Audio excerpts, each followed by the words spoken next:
Taky tápete v tom, jestli si můžete nebo nemůžete na auto dát zatmavovací folie? Kolem folií vůbec panuje řada mýtů. Jak to s nimi ale doopravdy je a podle zákona?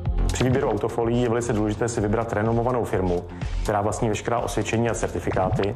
Nejdůležitější je osvědčení o způsobilosti pro motorová vozidla, které nám zajistí to, že dostaneme pod folii takový štítek, se kterým můžeme cestovat po celé Evropě a nenastane to, co se stalo v minulosti, kdy například v Německu naše řidiče zastavila policie a nechala je odstavit auto, ale nechala je odstraňovat folie. Tak životnost folií je zatím nevyzkoušená, protože už se používají jak ve stavebnictví, tak na automobilech desítky let a ještě si myslím, že nenarazili na konec své životnosti. Máme základní dva druhy. Jsou to bezpečnostní folie a jsou to folie protisluneční. Bezpečnostní folie slouží k ochraně skla před rozbitím a zabraňují nejčastějšímu způsobu vloupání do automobilu.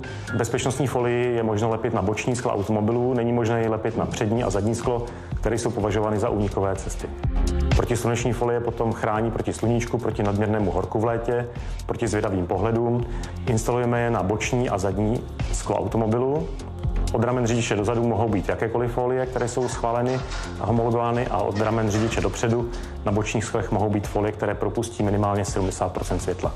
Pokud tedy dodržíte tato pravidla, neměl by mít váš polepený vůz žádný problém. A to ani v případě cesty do kterékoliv ze zemí Evropské unie.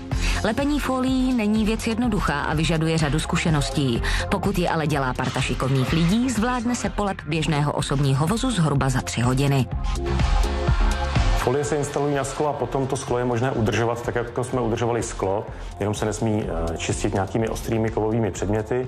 Folie se dá odstranit velice obtížně, drží dobře, ale jsou na to speciální roztoky, čili zase firma, která folii instalovala, ji umí odinstalovat. Pro klidné cestování po Evropě i České republice doporučuji po instalaci autofolií, abyste si zkontrolovali, že máte pod folií nalepený štítek s uvedením osvědčení o technické způsobilosti a dostali jste kartičku, kterou musíte vozit ve voze sebou, která rovněž stvrzuje osvědčení o technické způsobilosti folií. A protože opakování je matka moudrosti, opakujeme.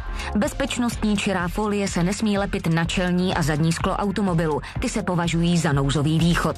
Tmavé protisluneční folie nesmí v žádném případě přijít na čelní sklo. Na předních bočních sklech pak musí mít 70% propustnost světla. Pokud dodržíte naše rady, folie na autě vám určitě nezpůsobí problém.